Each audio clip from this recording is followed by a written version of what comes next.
माफी मंगो Amish Ben दपोस us these माफी यह हेके सोन नेचो कर सोन बोय कर। अस्सलाम वालेकुम वरहमतुल्लाह।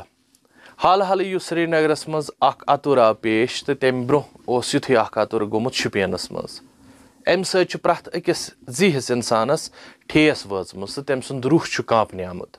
म्यान अत वाकहस मुतल्लिक कथ करन सती न कह इनकलाब लुख करन ती तिमन करन आस मगर कम अज कम मेल मे राहत जे मे कर पन हक अदाई। बदल हेनुक माद इंसानी फितरतस मज यह हेक्यू ना तुह रुकनवित तो ना हेक बह रुकनवित मगर येम सातन यह बदल हेनुक तरीक अख हद पार करान यह बनान वेशियाना तो बे बनान यह दरिंदाना। यमिच अख मिसाल श्रीनगरस मज हाल हाल वुच अख हदीस मुबारक आमुत यथ मज या वन अगर तुम कह बुराई वुचो तथ खिलाफ तुलियो अथ पन अगर न तह हेक्यू कर आवाज करियो बुलंद अगर न तीचा त बिसात आसो कम अज कम थयु तम कामि हुंद तम बुर कामि हुंद बगुस दिलन मज।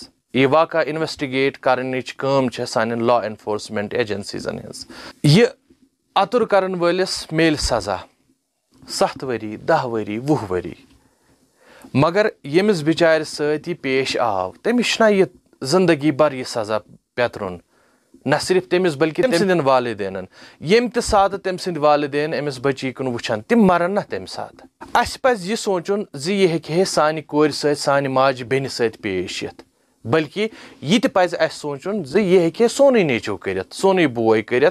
शर्म छ गसान यह जानित जी अस छ तमिस पैगंबर आखिर ज़मान हजरत मोहम्मद सल्लल्लाहु अलैहि वसल्लम हिंद उम्मती यम कोर हिंज तज़ीम खतर थोद वथान तो पन जाय त्रावान।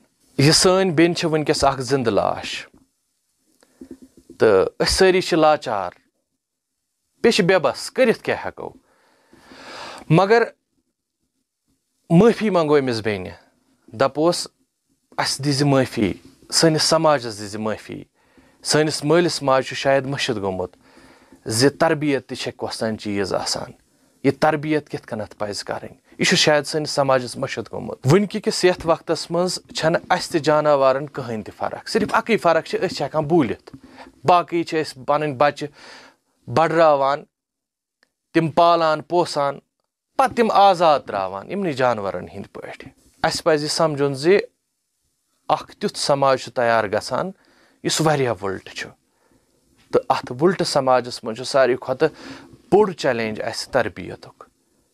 अगर इस घरन अंदर पन्न बचन तरबियत सही तरीकस मज करो यम वाक़ा इन पेश कह कानून गो पन्नी जाय तरबियत गई पन्नी जाय तो अगर अस तो तुह पज पे जी हस तो जी शूर लुक आसो अस पे बेन प्रथ तम विज याद यम सात सुबह शीश आसो वुछान। अल्लाह ताला करिन अम सिंदन वालिदैन तो अमिस सब्र जमील अता।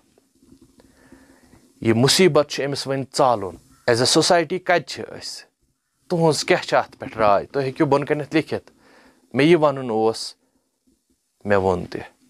अल्लाह ताला थैनव सलामत।